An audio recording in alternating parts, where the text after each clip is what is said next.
వాడు బజార్ అంతా మార్కెట్ అంతా తిరిగి మళ్ళీ ఇంటికి వచ్చి ఏ 50 రూపాయలు ఆలుగడ్డలు తీసుకురావాలి, ఏ 50 రూపాయలు ఉల్లిగడ్డలు తీసుకురావాలని మళ్ళీ అడిగింది.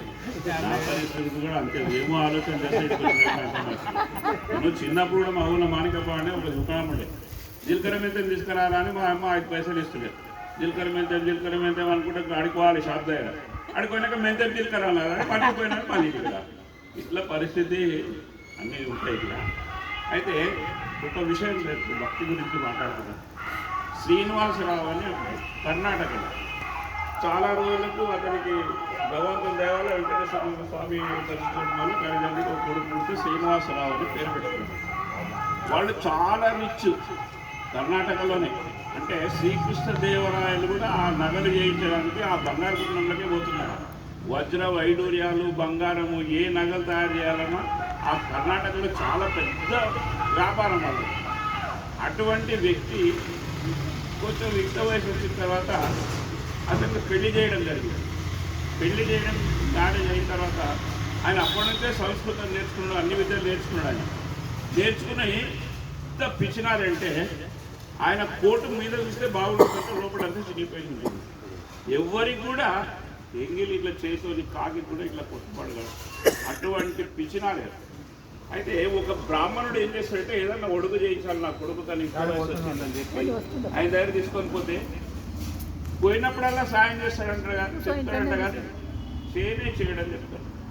ఇంటికి కూడా తిరుగుతుంటాడంట. భార్య ఆలోచన చేస్తుంది ఎందుకు ఇతను ఇట్లా తిరుగుతున్నాడని. ఒకరోజు అడుగుతుందంట ఆ భార్య, ఏంది ఎందుకోసం తిరుగుతున్నావు మా ఆయన దగ్గర అంటే, ఏం లేదమ్మా నా కొడుకు ఇట్లా ఒడుగు చేయాలనుకుంటున్నా, ఏదైనా సాయం చేస్తారేమని తిరుగుతున్నాను నేను అంటే, మరి ఆయన విషయం తెలుసు కదా, చాలా కోపిస్తే అసలు దాన ధర్మాలు చేసే వ్యక్తే కాదు. ఎంత కావాలంటే అంటున్నా వజ్రవైడం పెద్ద పెద్ద షాపు వాళ్ళది కర్ణాటకలోనే. తర్వాత ఆమెకు ఒక ఆలోచన వచ్చి ఆ పెళ్లి సమయంలో వజ్రవైడూర్యాలు అటువంటి ఆ షాప్లో ఉన్న ఏదైతే మేలిమి వజ్రం ఉంటుందో దాంతో తయారు చేసి ఇచ్చింటాడు అంట భార్యకు ముక్కు పుడక. ఆమె ఏం చేసేది ఆ ముక్కు పుడక తీసుకొని ఇది అమ్మేసుకొని మీ కొడుకుకు ఒడుగు చేయించుకో ఇన్ని తిరుగుతున్నావు కదా అని చెప్పి ఆమె అతనికి ఇవ్వడం జరుగుతుంది. ఇంతనే ఏం చేస్తాడు ఈ బ్రాహ్మణుడు తీసుకోపోయి ఆ షాప్లోనే అమ్మనికే పోతాడు. అతను గుర్తుపడతాడు ఇది మా భార్యది కదా, ఇంత నేను ఎంతో ప్రేమతో నేను పెళ్లి జరిగినప్పుడు నేను చేయించి ఇచ్చిన ముక్కు పుడక ఇది నా భార్యదే అని ఆయన కనిపెట్టి, బాబు నువ్వు కొంచెం సేపు ఉండు, నేను ఇంటికి పోయేస్తాను, దాన్ని తూకం చేయాలి, దాన్ని ఏముందో దాన్ని ఎంత వస్తుందో కూడా ఆలోచన చేయాలి అని చెప్పి ఒక ముక్కు పుడక పెట్టెలో పెట్టేసి ఇంటికి పోతాడు. ఇంటికి పోయి భార్యను అడుగుతాడు, నీ ముక్కు పుడక ఏది కనబడతలేదు కదా అని చెప్తాడు. చెప్తే ఏం లేదండి నేను ఆమెకు బెదిరుకుంటా, చాలా భయం ఆమెకు భర్త చూస్తే పిచ్చినాలి మళ్ళీ ఏమంటాడు అని చాలా భయపడతాడు. లేదంటే ఇంట్లో ఇట్లా స్నానం చేసేటప్పుడు ఎక్కడో పెట్టుడే కాదు తీసుకొని రా ఇప్పుడు అది నాకు చూపించాడని.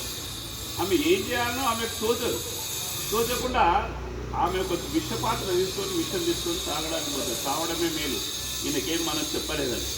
అయితే ఆ చిన్న గిన్నెలో ఆ ముక్కు పుడక అనేది దొరకడం జరుగుతుంది. ఆమె